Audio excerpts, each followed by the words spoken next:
জল অর্থাৎ জীবন। জলের আর এক নামই তো জীবন, তাই নয় কি? আমরা ছোট থেকে পড়ে এসেছি যে পৃথিবীর 3 ভাগ জল আর 1 ভাগ স্থল, আর জলের অপচয় করা উচিত নয়, এটাও পড়েছি বা বড়দের থেকে জেনেছি। কারণ যে জলটুকু পান করার উপযুক্ত তার মধ্যে আবার বেশিরভাগটাই হলো গিয়ে মাটির নিচের জল, অর্থাৎ ভৌম জল। যদিও এই 3 ভাগ জলের প্রায় 90% পান করার অনুপযুক্ত, আর শুধু পড়ে থাকা 10% জলই পানের উপযুক্ত। এখন ধরুন এই পানীয় জল নিয়ে ব্যবসা শুরু করা হলো, এটা জেনেও যে ভৌম জলের পরিমাণ দিন দিন সংকটপূর্ণ অবস্থায় চলে যাচ্ছে। তাহলে আপনাদের এই বিষয়টা সম্পর্কে ঠিক কী মতামত হবে? যদিও সবার এই বিষয়টা নিয়ে মাথা ঘামানোর মতন সময় হবে না আমিও জানি, কিন্তু বেশ কিছু মানুষ আছে সুব্রতর মতন যারা ব্যাপারটা নিয়ে চিন্তায় পড়ে যাবেন, এবং কেউ কেউ তো কোনো ব্যবস্থা নেওয়ারও চেষ্টা করবেন, ঠিক যেমনটা করেছেন আজকের গল্পের প্রধান চরিত্র সুব্রত। আজকের গল্পটা ঠিক গল্প বলা যায় না, এটা বাস্তবসম্মত একটা ঘটনা যেটা প্রতিনিয়ত আমাদের চারপাশে ঘটে চলেছে, কিন্তু সবটা জেনেও আমরা কিন্তু নীরব। আজকের গল্পের নাম জল, লেখক সিজার বাগচি।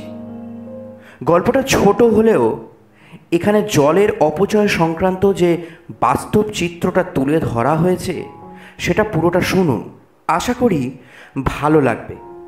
আর ভালো লাগলে এই রকম আরও খাঁটি গল্পের জন্য আমার চ্যানেলটি সাবস্ক্রাইব করুন এবং গল্পটাতে একটা লাইক দিয়ে আপনার সমর্থন জানান। তাহলে শুরু করি।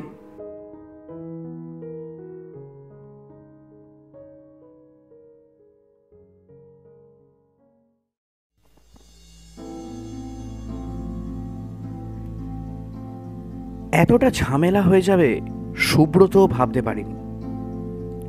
সুরজিৎ অবশ্য বলেছিলেন, কেন করছিস এসব? সুব্রত আমল দেননি। তিনি এই সুধন্যপুরের ভূমিপুত্র, উচ্চ মাধ্যমিক পর্যন্ত এখানেই পড়াশোনা করেছেন। চাকরি পাওয়ার পর এলাকা ছেড়েছেন, তবে ফিরেছেনও চাকরি থেকে অবসর নেওয়ার 1 বছর বাদেই। তাই ভেবেছিলেন এলাকায় তার জোর আছে এখনও। সেই ধারণাটা এখন টাল খেয়েছে।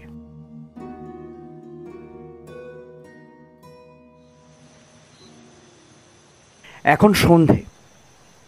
বাড়ির দোতলার বারান্দায় সুব্রত দাঁড়িয়ে। খানিক আগে অন্তরা এসে জানিয়েছে ওরা আর জল দেবে না। মিতাও কাজ ছেড়ে দিল, শুক্লাও রান্নার কাজ ছেড়ে দেবে বলছে। কে বলল? সুব্রত চিন্তিত গলায় জানতে চাইলেন অন্তরার কাছে। মিতাই বলল। সুব্রত চুপ করে থাকলেন। অন্তরা ঘরে ঢুকে গেলেন নিঃশব্দে। অন্ধকারে দাঁড়িয়ে সুব্রতর মনে পড়ল সেই পুরনো দিনের কথা।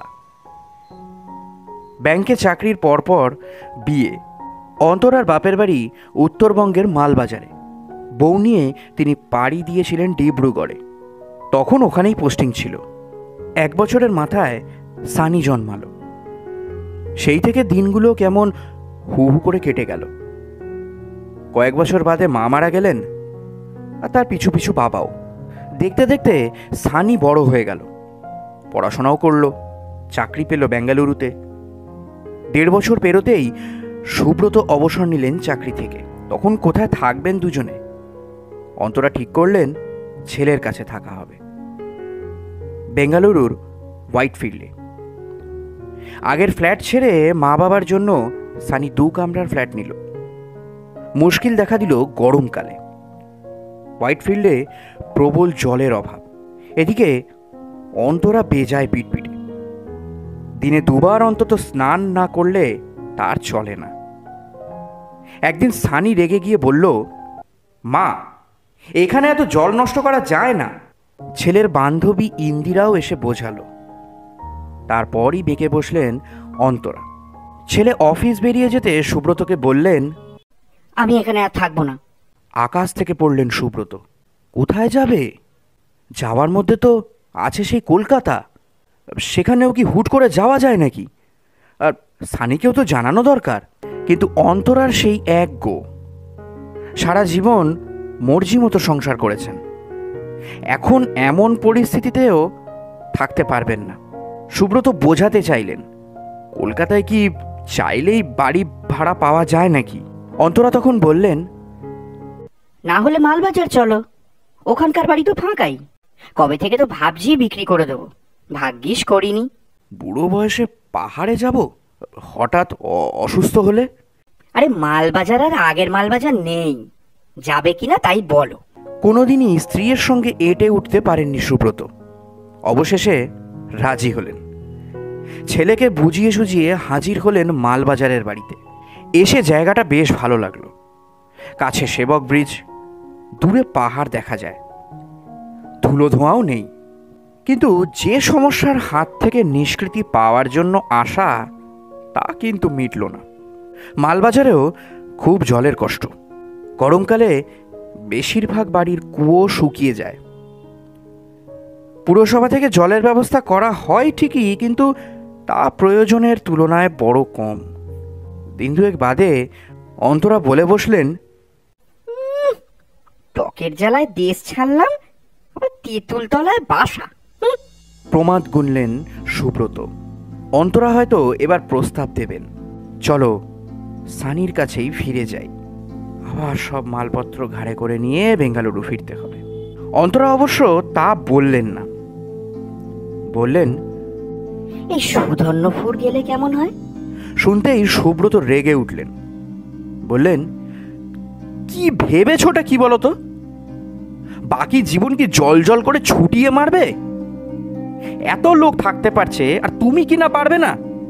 ঘুম মেরে গেলেন অন্তরা। সুব্রত বলতে থাকলেন, সুধন্যপুরে মাঠ ঘাট পুকুর বুঝিয়ে এখন ফ্ল্যাট উঠছে। কোনোদিন প্রমোটার এসে না আমাদের বাড়িটাই জবরদখল করে বসে। শেষ কথাটা লুফে নিলেন অন্তরা। বললেন, তাহলে তো অতি অবশ্যই সুধন্যপুর ফেরা দরকার।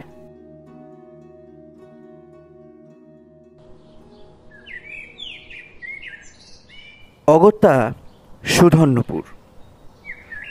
এখানে এসে প্রথম প্রথম একটু খারাপ লাগলেও দু একজন পুরনো বন্ধুকে পেয়ে শেষ পর্যন্ত ভালোই লাগতে শুরু করলো সুব্রতর।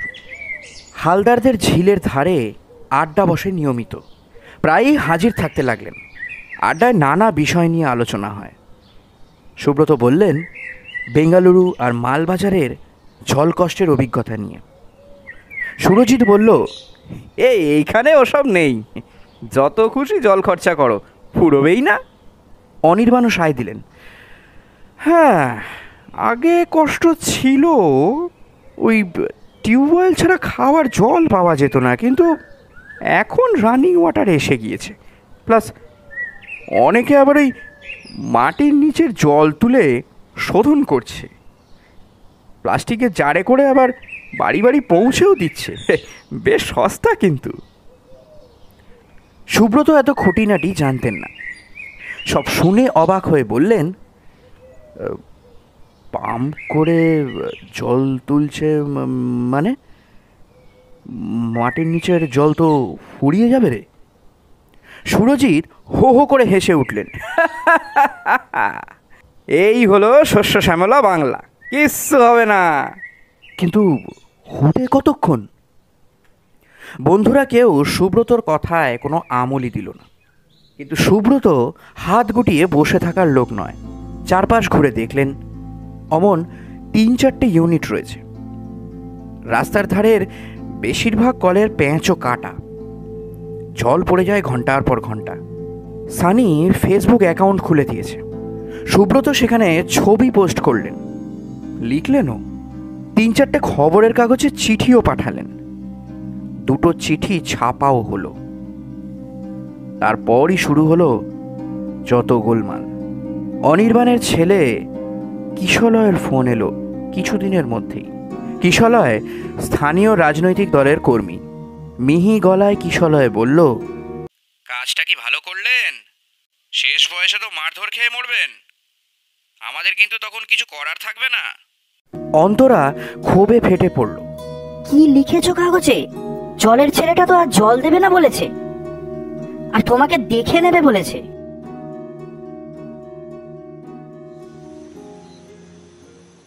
বারান্দায় দাঁড়িয়ে সুব্রত এইসব নিয়েই ভাবছিলেন।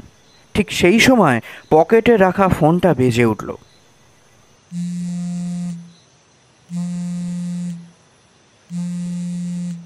ফোন ধরতেই সানি বলল, মায়ের কাছে সব শুনলাম। শোনো, কলকাতার বাইপাসের ধারে একটা কমপ্লেক্স দেখেছি। রেডিমেড ফ্ল্যাট আছে। রিটায়ারমেন্টের পর তো অনেকগুলো টাকাই পেয়েছো, তা দিয়ে ইনিশিয়াল পেমেন্টটা করো, আর মালবাজার আর সুদর্ণপুরের বাড়িটা বিক্রি করে বাকি টাকাটাও চলে আসবে। অসুবিধা হবে না। কিন্তু সব বিক্রি করে ওখানে যাবো কেন? সুব্রত আশ্চর্য হয়ে বললেন। সানি বলল, ওখানে প্রচুর জলের সাপ্লাই। টাকা দিলেই জল পাবে, আর তোমাদের কোনো জলেরও কষ্ট হবে না।